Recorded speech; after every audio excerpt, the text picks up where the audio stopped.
Hey guys, welcome back to Dark Souls 3. My name is Rob. Before I get started with Anor Londo, which is what I'm about to start on, we got the Easterner's Ashes, and I wanted to show what you can buy with those. I already gave them to the Shrine Maiden. So, more embers, of course. Um, I can't remember if these became infinite with the last ashes I gave or not. I think they did. But the main thing is going to be down here somewhere. There we go. The washing pole. A stunning, unusually long katana forged in an eastern land. The extreme length of this blade provides immense range, but also renders the blade extremely fragile. Assume a holding stance to rapidly execute a lunging slash with normal attack or a deflecting parry with strong attack. So, you get the washing pole, which made its appearance in Dark Souls 1. I don't think it was in Demon Souls. In addition to that, let's see. I don't know if it was the Easterner's Ashes that made it to where I could buy this set, but we had the Favor set, which was worn by Lautrec in Dark Souls 1.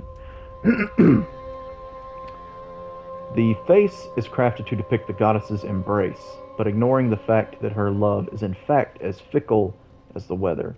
Doesn't really talk much about Lautrec himself, but there that is. And then we have the Eastern set, which you get with the Easterner's Ashes. The exquisite craftsmanship and artistic design made these prized pieces in the collection of any nobleman. Offers excellent damage absorption, particularly from slashing attacks from katanas, which are commonly encountered threats in battles fought in the East. And when I picked up the Easterner's Ashes, I missed an opportunity to make a Shiva the deceased joke. Which, if you've paid attention to any Dark Souls memes for any length of time, you'll totally get that, but, whatever. So, yeah, if you want to do the whole katana thing, you can buy a large Titanite, infinite amount now, for 4,000 souls a pop. So there's that as well. Ashen one. Yep, I am the Ashen One. I am an Ashen One. I'm an ash hole. Sometimes. Let's see. I don't think there was anything else I really wanted to examine. Got some Covenant items here. I did find a proof of a Concord kept in Irithyll. Blood drained, shrunken ear. Souvenir taken for subduing the guilty, just like in Dark Souls 1. The knights called the Blades of the Dark Moon punish the guilt-soaked defenders of the gods and take this as proof of their conquest. The earless corpses of the guilty will be left behind as a warning to others, inspiring both fear and respect for the gods. Such is the eternal mandate of the Dark Sun. And just as my own personal experience with encounters I've had with Dark Moons in Dark Souls 1, and this is just my own personal observation in doing PvP at the meta level, like from soul level 120 to 135. When I encounter Dark Moons at that level, I don't. Bless their hearts, they're usually much lower level than me, and that's just a part of that covenant. They invade phantoms that are, or hosts rather, that are much, much higher soul levels than they are, or at least they're capable of doing that, which I don't really think it should be that way, but it happens, and I can't help but completely mop the floor with them. So, yeah, if you've ever invaded me as a Dark Moon in Dark Souls 1 and I one shot backstabbed you, I'm sorry. The Pale Tongue, proof of Red Orb Invaders' victory over a host of embers. Claiming tongues as trophies was originally the practice of an infamous troop of invaders who offered them to their speechless goddess. I wonder what speechless goddess that was, if it's supposed to be... I don't think it's Velka. I don't know. There's probably some other lore that might would point to whatever that's supposed to be, but yeah. And the wolf's blood swordgrass, a leaf signifying a duty fulfilled by the watchdogs of Farron, who stand beside the old wolf to ensure the serenity of those at rest, depicts a swordgrass leaf stained with dried blood. Long ago, the swordgrass leaf quietly identified members of the Undead Legion. In the rotted forest rest the spirits of warriors past. Their acceptance of and gratitude toward their guardians is expressed eloquently by the humble leaf. And I did find human dregs. I know that I picked those up recently. Proof of a duty fulfilled by the Aldrich faithful. I picked it up off of one of the deacon priest looking characters, who patiently await the devourer of God's return. Dregs are the heaviest things within the human body and will sink to the lowest depths imaginable, where they become the shackles that bind this world. Huh. Interesting. Interesting. Got 2 Sigbrows that I haven't used. Let's read the Divine Blessing. Holy water blessed by the Queen of Lothric. Fully restores HP and cures ailments. The Queen of Lothric, married to the former King Osiris, was initially revered as a goddess of fertility and bounty. After giving birth to Ocelot, her youngest, she quietly disappeared. Yeah, we'll see a little bit more about that, but if you'll remember from Dark Souls 1, the Divine Blessings had been blessed by, I want to say, Guinevere. So I'm not sure if this is referring to her. I kind of have my doubts about that. The Purging Stone, ash-colored stone encasing a skull. Reduces undead curse buildup and cures hollowing. Inhabitants of Londor, the land of hollows, use this secret treasure to feign normalcy. Occasionally a hollow fools even himself and turns on his own kind.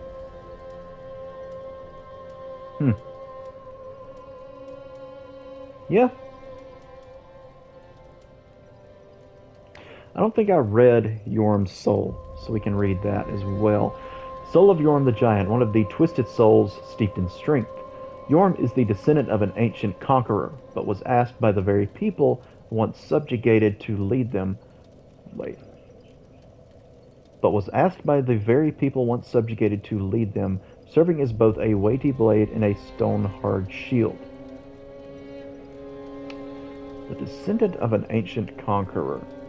That makes me first think of the giant lord from Dark Souls 2, but also could be Goff from Dark Souls 1.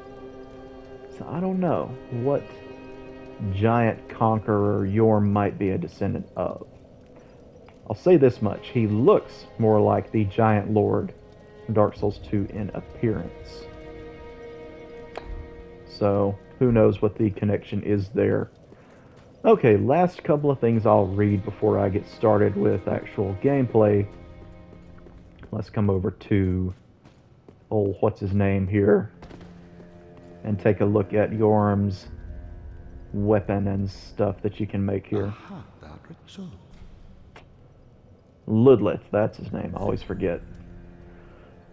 Okay, first of all, Yorm's great machete. Giant machete wielded long ago by Yorm the Giant. Yorm once lumbered on the front lines with a great shield, but one day, in place of his shield, a left-hand notch was added to his machete, enabling the smashing technique that would become the legacy of his later years. Skill is Warcry. Let out a spirited Warcry that temporarily boosts attack and enables a crushing strong attack. Yorm's Great Shield. Great Shield used long ago by Yorm the Giant increases the user's poise. As a lord, Yorm risked everything and fought unflinchingly as a one-man vanguard. Following the loss of the one he wished to protect, he forsook his shield, which is why you don't see him using it in the boss fight, interestingly enough. And all this stuff is, these are all weapons that I had available to me before. Yeah. Okay.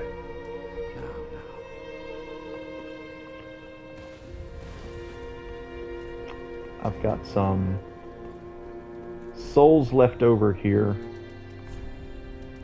Put on some other ring. I guess I'll keep on the silver cats or something. I don't think I have any soul items I really would want to use to... Yeah, because I'm going to try to save the boss souls in case I decide to make anything with them. I guess I'll just buy whatever. We'll do about 12 of those or 20 of those. About 5 and then 12. And the rest I'll just buy some more fire bombs. I have 1 soul. That's like having a penny. Can't buy you anything. Alright. After all that lore reading stuff, let's travel to Orlando. Let's see what we can get mixed up in. Okay, coming up here, I think the game is going to try to pit 2 Silver Knights at me at once.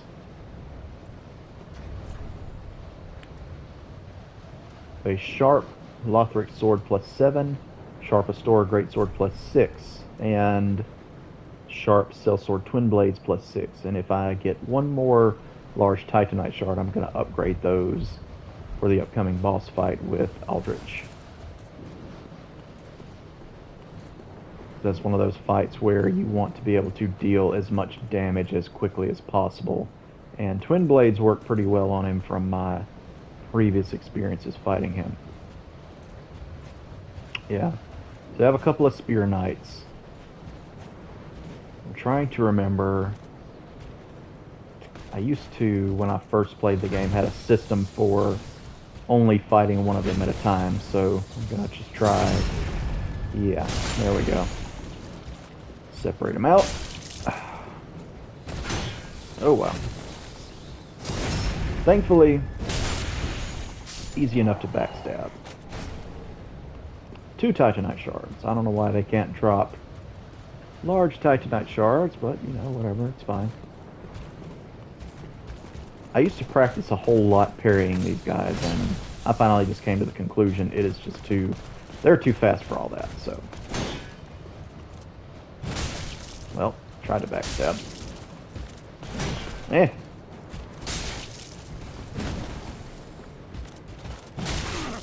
Well, got a spinny attack there to let me know he doesn't appreciate me going after his behind. Yep, that one.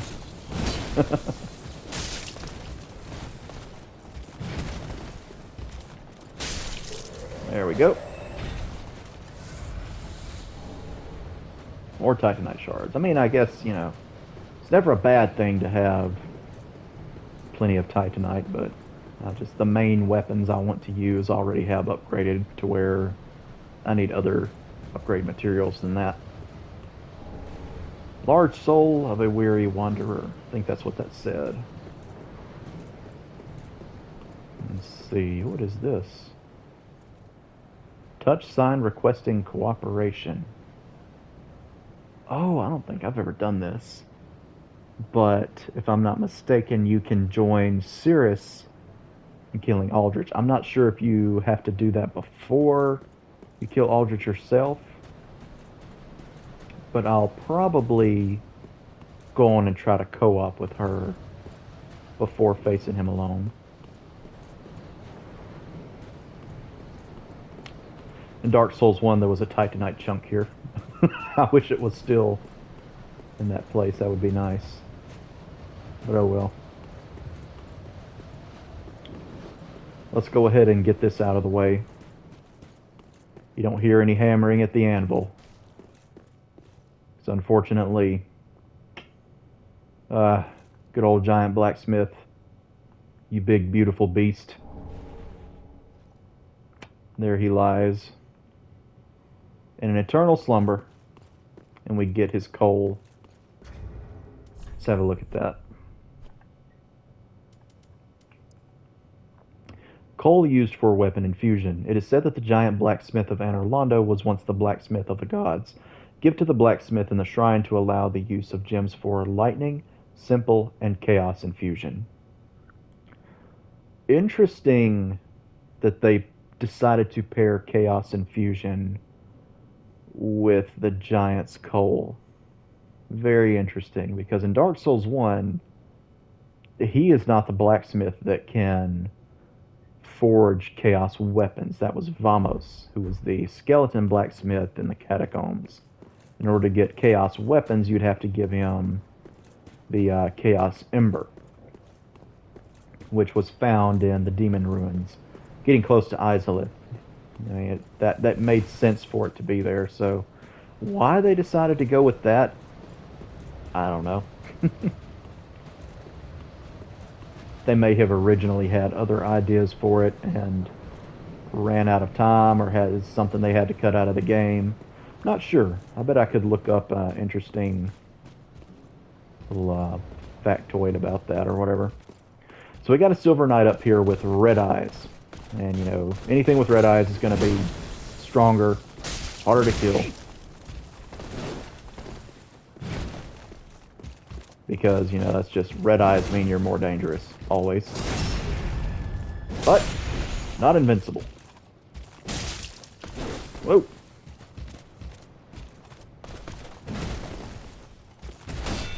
Nah. He just booped me in the face with his shield. I do not approve.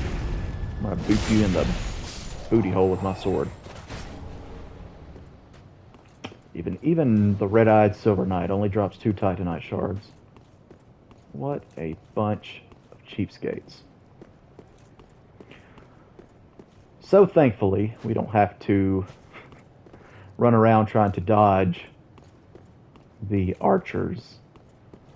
Because we already kind of went through that. So what do we see over here where that used to be? It would appear that that tower is just either further down, or that's a completely different tower to begin with and it was rebuilt in some way. But if you'll remember, at this point you would be passing by the Batwing demons and then have to run up towards the tower and then run up that way to get past the Anor Londo archers. So, I don't know. It's familiar, but at the same time very different. Alrighty. Let's take a look over this way. Because I know you go back into that main central area of Anor Londo, where in Dark Souls 1 you would walk in here to fight 2 of the giant sentinels for challenging Ornstein and Smoke. Yep. So it's dark in here, and there's different enemies. Now we have a lot of these priests and deacons of Aldrich throwing flames at you. Let's see, is this window still broken? Nope. They repaired it from Dark Souls 1. But the rest of this area is fairly dilapidated. I can't remember if there's anything to explore over here where you would normally... No, it's all rubble. Okay. So I think there might be some items down here. Moonlight arrows. Kind of makes sense for those to be in this area. Does this lever work? It does. Let's go ahead and open that up. Oh, well, look who it is.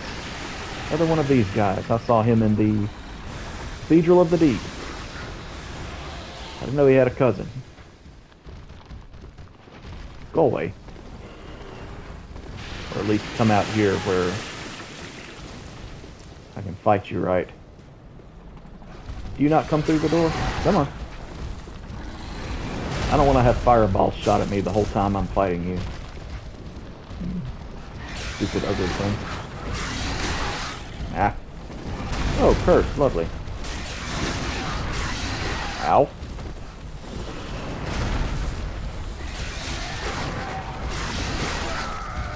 Up. Well, so much for that. Oh yeah, stomp my corpse for good measure. That's not a big deal, actually. Because I've got that door open now, and the only enemies I have to get through first before proceeding is just these two Silver Knights, so... Again, not a huge deal. Let me see if I can get in close to get this Spear Knight to go ahead and come down here. There we go.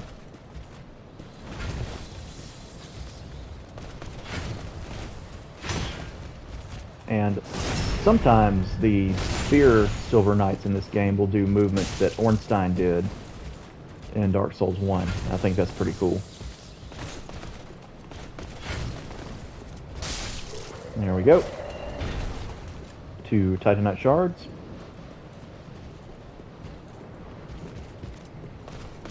Come on, guy.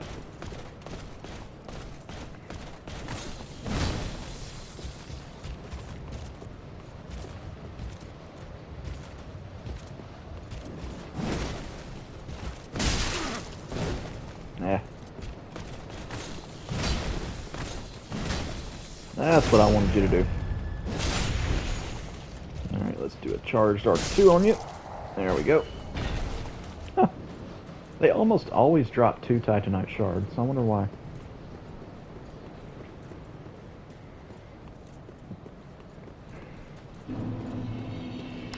Dare I run back in there and try to fight that spider? Actually, I want to go ahead and do this first. So we're going to... Oh, it's Henri of Astora. It's not Cirrus. Okay. Then I had that wrong. Okay, alright. Well, let's go help out Henri with Aldrich. And actually... I thought it might be. Then I'm afraid Horace Oh, hang on. became exhausted my resolve. Please, grant me strength. I'm trying to bring up my menu here, but you won't stop talking. Man to see. Yes, I'll be glad to help you with that. Please let me bring up my stuff. Okay. There we go.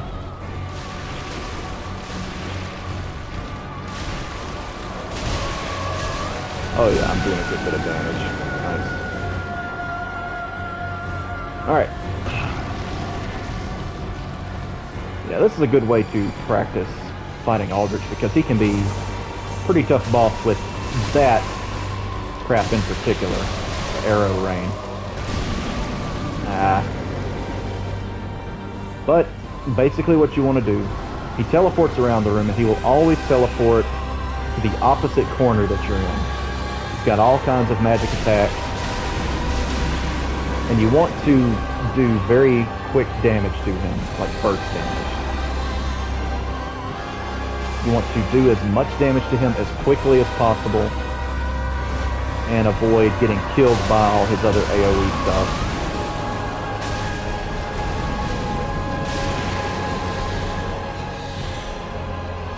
Alright, so you see I'm just basically running from one corner to the other. Oh, now what? Yeah, okay. Further you get into the fight, the more different things he'll do. Ow. Almost got him here. There we go. So yeah, that was him in co-op. I owe this to you. Thank you. Truly. Ah, you're welcome, sweetheart. We really have. Yep, never told her about Horace, and I don't plan to. There we go. And that restored my Ember. Pretty cool. Got a decent amount of souls from that.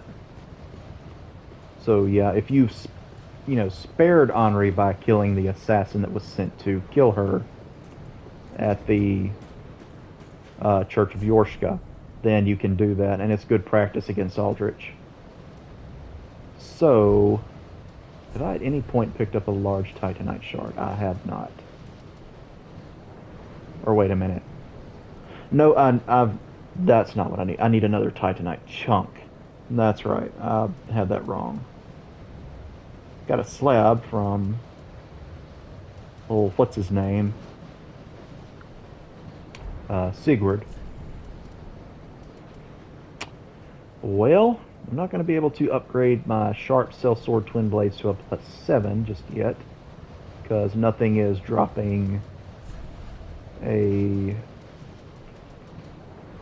titanite chunk for me. But what I can do, I'm not going to try parrying anything, so I wonder if equipping the grass crest shield will put me overweight. No, it doesn't.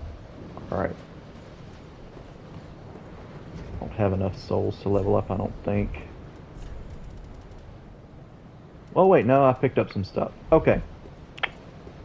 Alright, I know it's gonna reset the Silver Knights and make me have to fight them again, but that's okay. I'm gonna go ahead and spend these souls, try to take out that spider up there, and then face the boss for myself.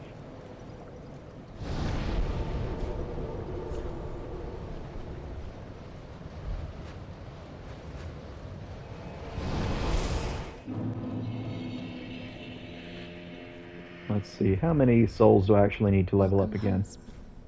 Very then take. Got about 2,600. I need around 2,000 more souls. I should be able to do that. Alright. Well, Ashley. Oh, hang on. Hmm. Yeah. Yeah, it gave me more than enough. Very then take. Alright, let's see. We'll put another point into Vigor. I'm alternating between Vigor and Dex until I get Dex up to 40 and Vigor up to 40. With Vigor, I will stop at 40. I'm not going to level it up anymore past that. Dex, I'll probably take on up to 60 eventually.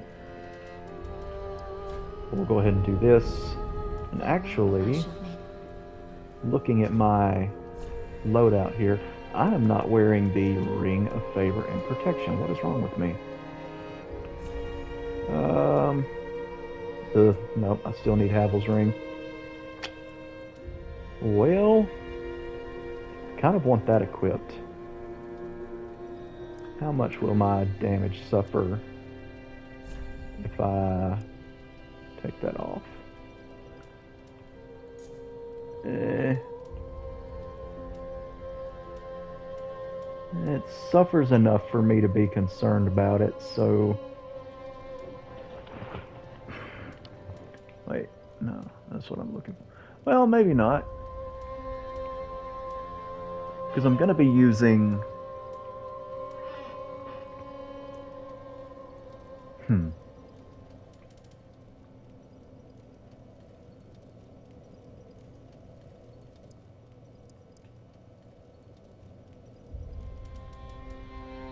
Let's make it my Dex 37.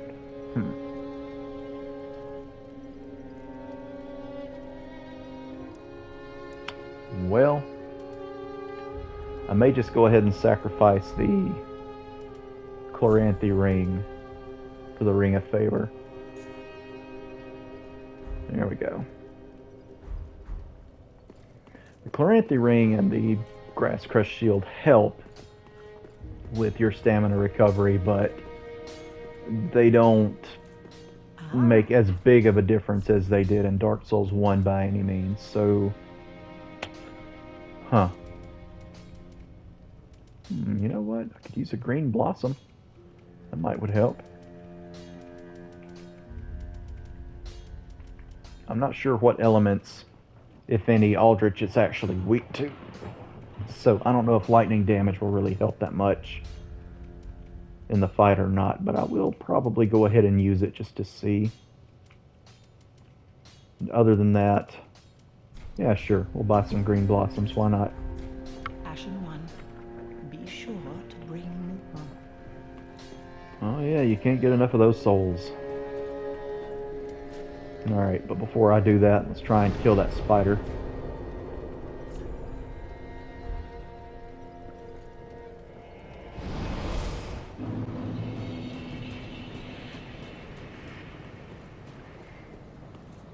Alright, come on, Silver Knights, let's go. Come on.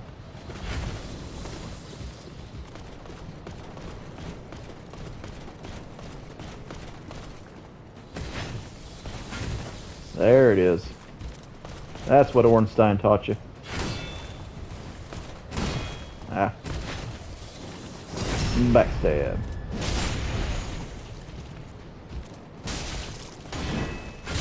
Oh, wow. Whoa! I heard you coming.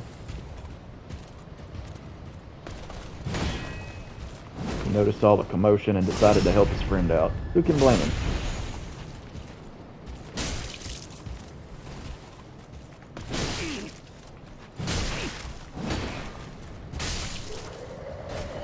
There we go. And he dropped me his helmet. I already have one, I think. Matter of fact, I've got Silver Knight armor somewhere in my inventory. Or at least I thought I did.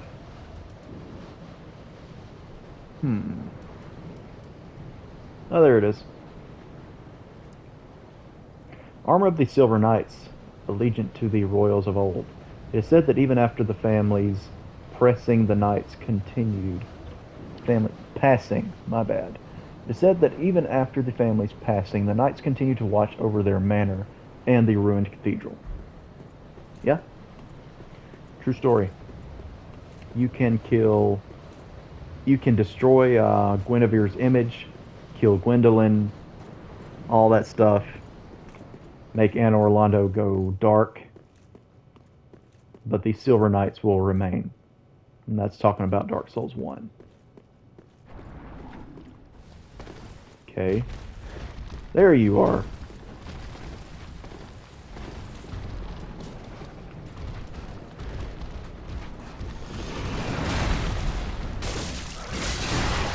Ah.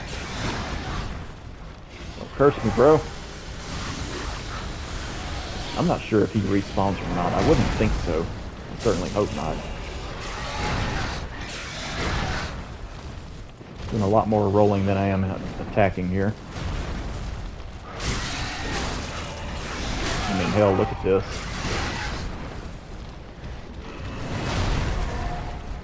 Not his damage I'm worried about, it's being cursed.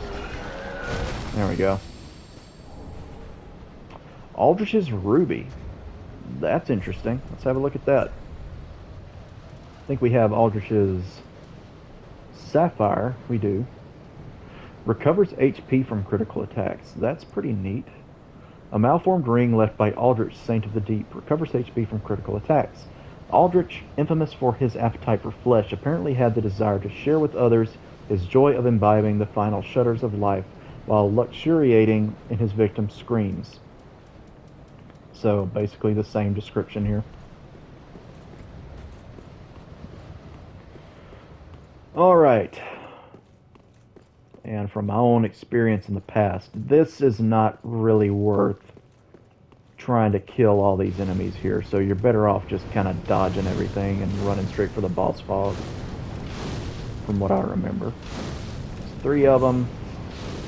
They're pretty slow. They have no poise. I'll just run through here. Already got some practice in fighting Aldrich, so... Oh, okay. Go for his tail. I forgot to buff my weapon with lightning. Ah. Keep yourself healed. Let's see, he's going to pop up in one of these corners. There we go. And from this point on, it's a matter of just running from corner to corner. Ow. Maybe give him a moment to appear so that he doesn't switch it up on you.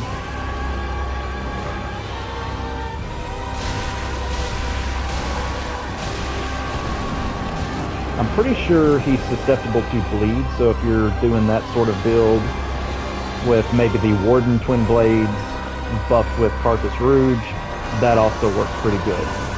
With this, just try to avoid the arrows as much as possible. It takes him a minute to finish raining down. Don't worry about damaging him when they're on the screen. Just dodge. I don't know what to tell you to do if you're not using fast weapons, because I've never been able to beat Aldrich with anything else other than Twin Blades, so I don't know. Can't help you there. There we go. Ah, killed him, but the arrows are still coming after me here. And it plays a cutscene. I can't remember exactly what happens here. The fire fades and awaits its one last reward.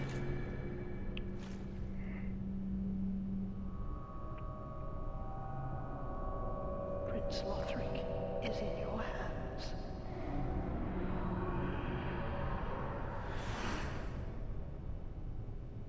Please save his soul.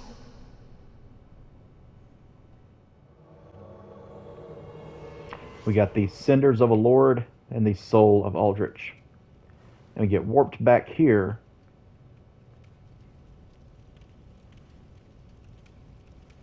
to the High Wall of Lothric. I had to think for a second. Where we talked to this lady to get a banner that would allow us into the Undead Settlement. So you're supposed to fight a boss here, but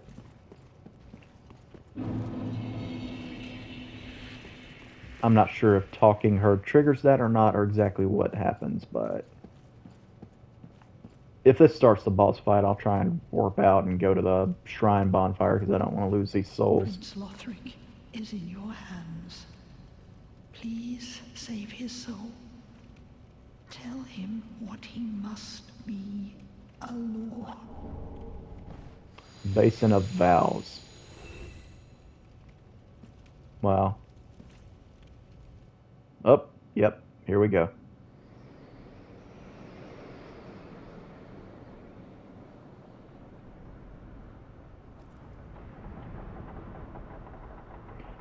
I'm probably going to go ahead and try to warp out of this since I don't have all that much Estus and I have a bunch of souls. I don't know, though. I could always just slap on a Ring of Sacrifice, I guess, and try to fight this boss.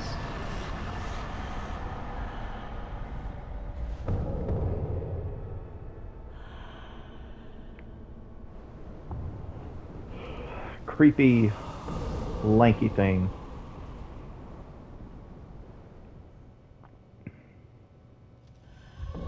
This is the Dancer of the Boreal Valley.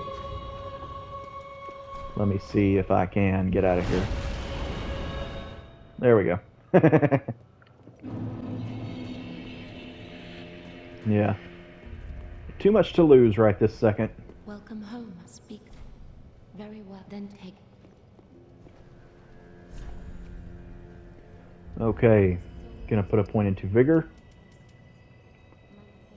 And, or no, I'm not.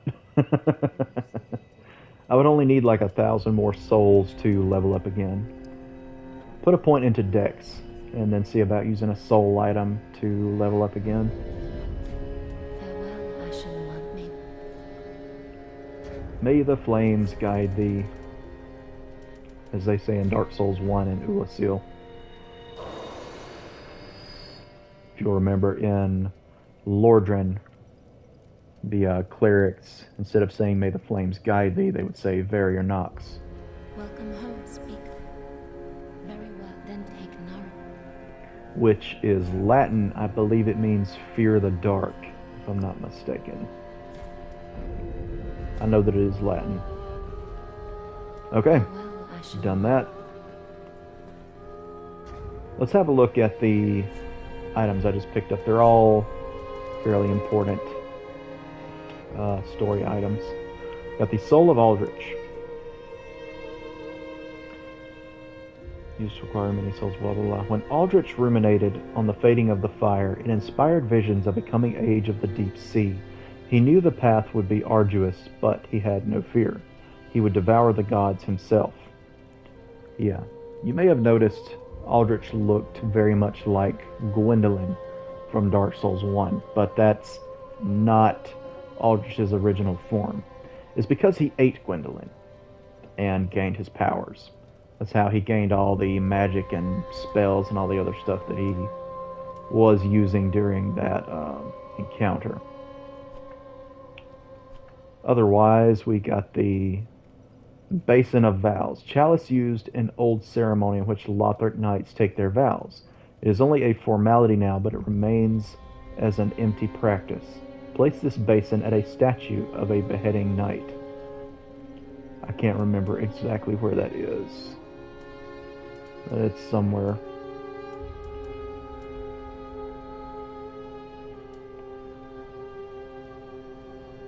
I don't think I read the Cinders of Yorm, and I know I haven't of Aldrich, so let's read those real quick too. Cinders of a lord left by Yorm the giant. Lonely Yorm became a lord of Cinder to put the profaned flame to rest, knowing full well that those who spoke of him as lord were quite insincere. Yeah, kind of the story of the giants all throughout the Dark Souls lore. You saw a lot of that with the lore of Dark Souls 1, like Hawkeye Goff, and how he was treated by the very people he protected. Aldrich became a lord by devouring men, but was disillusioned with his throne, and so took to devouring gods instead. Yeah, he was a pretty sick individual who became a pretty twisted demon. And Logan Scroll. I don't think I've read this. Secret Scroll of the Profaned Capital, Court Sorcerers, containing Sorceries of Logan. Give to a sorcerer to learn Logan's sorceries. The court sorcerers used this scroll to claim heirship to Logan's legacy, though how that claim stands up to closer scrutiny is another story. Alright, before I call it, last but not least, we're going to have a talk with Ludleth and see about the weapons or spells that you can transpose using Aldrich's Soul. I'm honestly not sure what all you can make with it. Let's have a look here. Oh shit! I missed some dialogue. I didn't know he was gonna do this. Oh dang! I completely skipped over that. My bad. But we got Henri Straightsword for helping her defeat Aldrich in her own world. So. Elucidation. So, happened upon any twisted souls? I don't know. If I'm gonna mess around with the editing, and if possible, I'm gonna try to freeze that frame where his dialogue is before I skipped over it.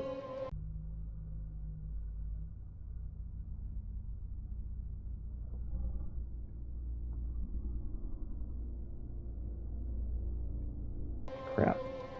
Well, I mean, there's always the Dark Souls 3 wiki, so if you want to know what he said, you can always Google that. It's there, but yeah, it just kind of sucks. I missed that. Alright. Let's see. There we go. The Life Hunt Scythe. Yeah, the power of Life Hunt belonged to... I still can't think of her name, and couldn't think of her name the other day either.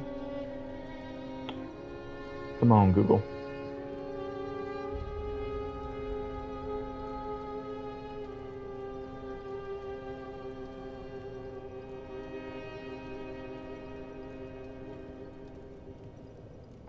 I'm like literally on my phone looking up this boss's name. Priscilla! Dadgummit. I can't believe I forgot her name, and I'm... Ugh. Must be getting old or something. Too many brain cells have withered away and I can't remember things. Miracle of Aldrich, Devourer of Gods. Steals HP of foes using an illusory scythe. Aldrich dreamt as he slowly devoured the god of the dark moon. In his dream, he perceived the form of a young, pale girl in hiding. Yeah, of course, that is alluding to Priscilla, the crossbreed, who was banished to the painted world of Ariamis. So, what is the connection between the Dark Moons, Gwendolyn, Priscilla? It's a lot of lore theories that believe that Priscilla had a lot to do with Velka and was maybe even Velka's child that she conceived with Seath in some who knows how. We know that Priscilla was a crossbreed, and crossbreed between probably god and dragon. Um, yeah, interesting stuff. A lot of interesting theories you can dig through there. Let's see what else we might can make with the soul of old Aldrich. The Dark Moon Longbow, and that's because of Gwendolyn's influence on his soul as well. Longbow of Dark Moon Gwendolyn, who was gradually devoured by Aldrich. Gradually. That sounds awful. This golden bow is imbued with powerful magic and is most impressive with moonlight arrows, as it was in Dark Souls 1. And your skill is Dark Moon Arrow, which infuse a readied arrow with Dark Moon Essence, granting it magic damage and the ability to pierce shields. Sounds pretty cool, to be honest with you. And you'd only need 10 intelligence, right? I think that's intelligence. I don't think that's faith. Yep. 10 intelligence, no faith. Huh. All right. So that's that. Now we're really getting into the story of Dark Souls 3, some of the nitty-gritty stuff. Warning from this little lord. Seek not the girl. She knoweth her fate, what will become of her upon her duty's end. She would not wish thee follow her.